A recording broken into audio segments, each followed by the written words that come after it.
Last year's most improved player, Julius Randle, has not been anything close to what he was last year. His first few years in the league as a 7th overall pick for the Lakers, he showed flashes of potential but never really became what was expected out of him as a 7th overall pick. He had one good season in New Orleans statistically as a second option to Anthony Davis, but it didn't lead to winning a lot of games. Then Julius Randle went to the Knicks, and in his first year with the Knicks, when the Knicks signed him after they missed out on Kevin Durant and Kyrie Irving, Randle put up empty stats on a losing team. Last year, Julius Randle seemed like he was changing the narrative. After a career year where he averaged 24 points per game, made the All-NBA second team, and won Most Improved Player while leading the Knicks to the 4th seed in the East and their first playoff appearance since 2013, he has fallen off a cliff since the first round series against the Hawks. Not only did he struggle badly in his first ever playoff series, his struggles have carried over into this season. What happened? What's going on, everybody? It's Nick, and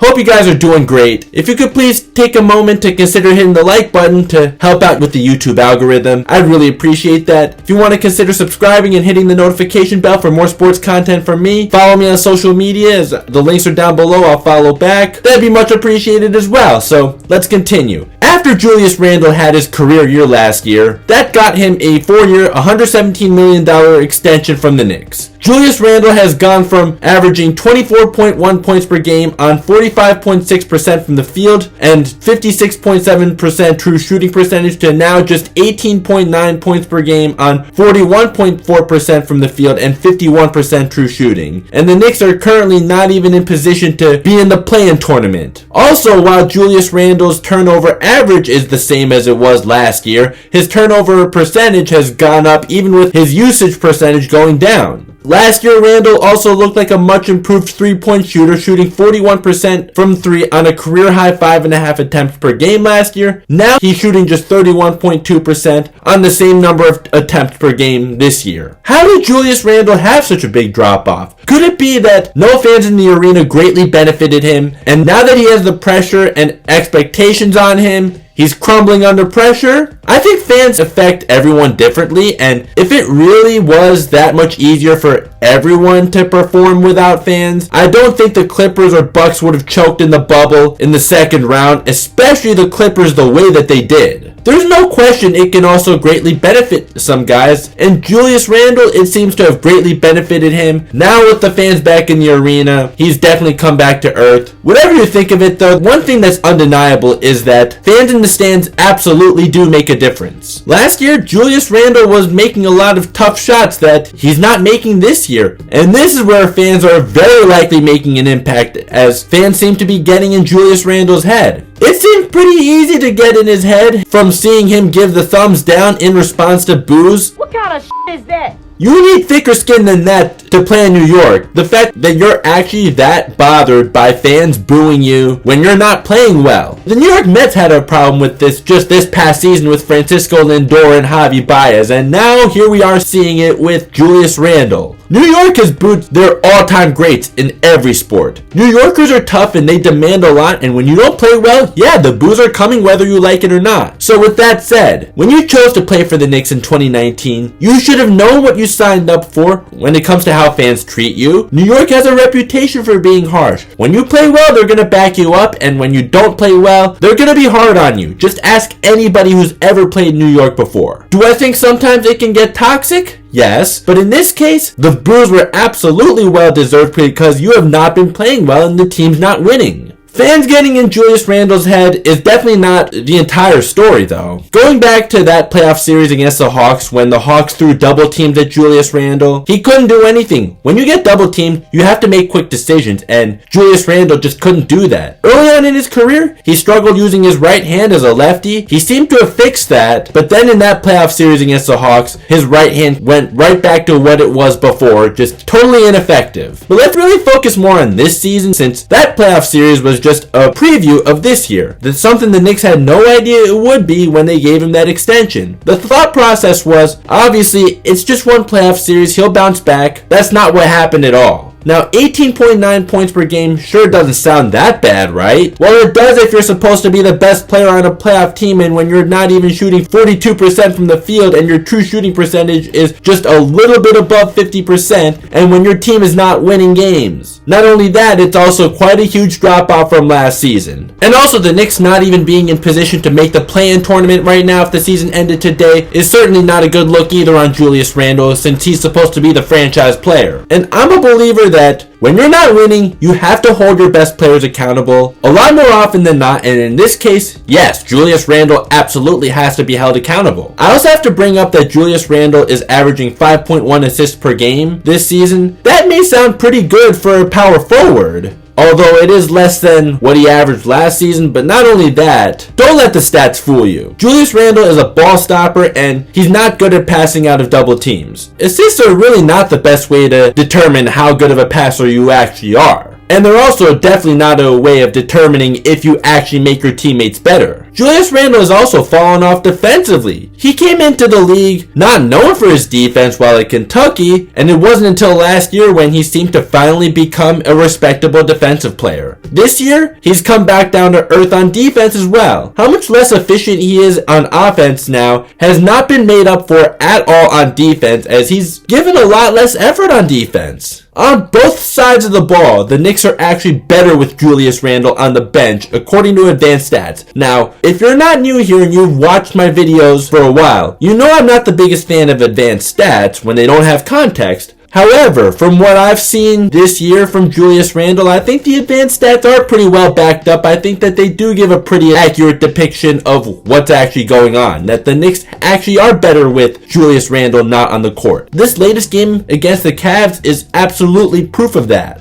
In this latest game, something that's been a problem for this entire season, Julius Randle showed terrible body language. The last shot, he looked like he wanted nothing to do with it while on the bench. I don't know what Tom Thibodeau was drawing up. I'd really like to know if he even drew up anything at all because that was absolutely pathetic. But then for Julius Randle to not only take a terrible desperation heave with the last shot, but then to storm off the court like the baby that he's proven to be, just to keep it real. Maybe you should actually look like you want something to do with taking the last shot, bro. So the truth about Julius Randle, he is not a franchise player. He may be a good co-star, but no way the best player on a championship team, and him even being the best player on a playoff team last year is absolutely looking like a fluke right now. I wouldn't even think you're crazy if you think he's best suited as a third option on a championship team. In fact, on a championship team, probably best case scenario is the third option. Last year, Julius Randle seemed to be proud to rep New York. This year, he looks like he wants to be anywhere but New York. Now that he has expectations, he's let everybody down. Now, am I putting all of the blame on Julius Randle for the Knicks' struggles? No, of course not. Emmanuel Quickley's shot selection is horrible, and there's a reason why he comes off the bench. Kemba Walker is not the same guy he used to be. Last year's Coach of the Year, Tom Thibodeau, has to be blamed too for being too loyal to Julius Randle. He has cut Julius Randle's minutes a little bit, but he has not done so as much as he should. This latest game against the Cavs, the Knicks were clearly playing better with Obi Toppin on the floor,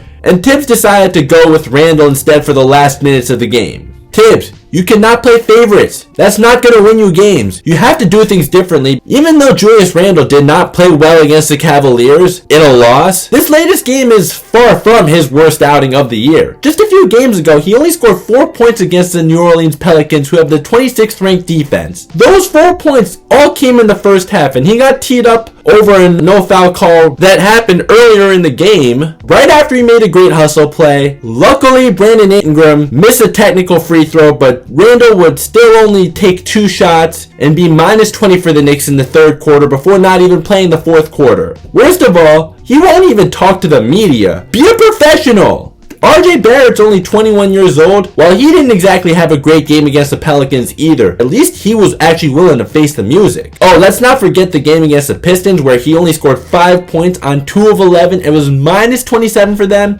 Now again, I do believe that plus minus can be fishy at times, but this was a game that the Knicks absolutely did win in spite of Julius Randle, while Alec Burks looked like Ray Allen off the bench. Perhaps the Knicks should be looking to trade Julius Randle at the trade deadline, which is fast approaching. He will be tough to trade though, with his trade value significantly down and his contract being what it is. Do I think Julius Randle is impossible to trade though? No, most certainly not. In fact, I don't blame the Knicks for not trading him before the season, even after he was that abysmal in the playoffs. However, not knowing that this was only a preview of what he would be this season, his trade value was still significantly higher back then. So what we didn't realize back then, a lot of people including myself, we realize now that the right move would have been to actually trade him in the offseason. Sure, it would have been doing him dirty, but in reality, that is what was best for the team. Sometimes you gotta do guys dirty to do what's best for the team. Just now, with fans back in the arena and he has to face the pressure, he's been crumbling. New York just doesn't seem to be the right place for Julius Randle, to be honest. If there is anything I can give Julius Randle credit for this year, I guess it's 10 rebounds per game, but rebounds are not nearly as impressive in this day and age because they don't fight for rebounds like they used to anymore. Shot goes up, get back on defense. I really do think the biggest problem with Julius Randle is the fact that he gets way too emotional when things don't go his way. Like I said, New York is tough. You have to be a lot mentally tougher to be the face of the franchise, especially in a big market. I remember last year it was talked about how Julius Randle followed in Kobe's footsteps of always finding the nearest gym to the hotel while on the road to get some late night shots up, and he got the rest of the team to do that. That sounds like great leadership, but this year, no, he's been a terrible leader. His bad attitude is not only hurting himself but also the team. A true leader holds himself accountable, but Julius Randle hasn't done that at all. Instead, he complains about not getting foul calls. When I played in high school, obviously I'm not nearly good enough to play in the NBA, and neither is anyone else I grew up with, but just from what I remember when I was in high school, when we scrimmaged in practice, our coach would not call fouls unless we got mauled. Why did he do this? The purpose of that was to have us get used to not getting foul calls in the game. He'd tell us if we got fouled, but he won't actually call it unless we got mauled. You have to worry about what you can control. When you don't get foul calls, you cannot get discouraged. And Julius Randle has clearly gotten discouraged way too easily. I did also mention a game where Julius Randle didn't play well, but the Knicks won anyways. There have been quite a few of those this year. And hey, I understand being upset with yourself, but when you win the game, that's what should really matter to you. This has happened quite a few times this year. To only dap up your guys when you win, when you actually played well, that tells me that he thinks he's above the team. To not dap up your guys just because you played poorly, even though the team won. You're not above the team, Julius Randle. What you did last year means zero for this year. Not to mention, you didn't even get the team out of the first round last year, so you have absolutely zero reason to think you're above the team. You know, this was actually a tough video for me to make as I've been rooting for Julius Randle since his rookie year, and if you're not new here, you know that I'm more of a Lakers fan than a Knicks fan, but the Knicks are my second team, and if anyone wants to be salty about this to me, my words to you are grow a pair. Besides, it's not like bandwagoning for either team is possible this year anyways, but I'll tell you from having watched him as a Laker, he was emotional back then too. He's just getting more exposure for it now that his time has come to be the leader of a franchise, something he has failed miserably at. It's also not so early in the season anymore either, as we've already played more than half the season, so we just know this by now that Julius Randle is not that guy and turned out to be a fraud last year. It's also not even just his poor play that's made Julius Randle very unlikable this year. Alright, so if you're still here and you still haven't done that yet, I really appreciate it if you can please consider hitting the like button so we can get this out to more people. If you really did enjoy the video, which I assume you did if you're still here, consider subscribing and hitting the notification bell for more sports content for me as I'm getting really close to 1,000 subscribers. Want to follow me on social media? I'll follow back. Also, please get down in the comments and let me know what you think. I read all your comments. I do respond. One question I'd like to ask that could be answered in the comments. Do you think that this is the biggest fall from grace that we've seen from a New York athlete in recent memory? Julius Randle is giving Gary Sanchez some really good competition right now. So for those who are new here, this is not just a basketball channel. I do baseball and football on here too. But if you want to be here for just one sport, that's totally fine. I just appreciate that you're here at all. Oh, and what a weekend we had for playoff football, didn't we? I don't recap games because I've done that before and realized that that's not what people want to see. So I will definitely try to come up with videos about the NFL playoffs that I think you will want to watch. But in the meantime, if you want to click either of these videos up above, I'd really appreciate it. I think that you'll enjoy both of these quite a lot. So thank you so much for watching. I'll see you next time.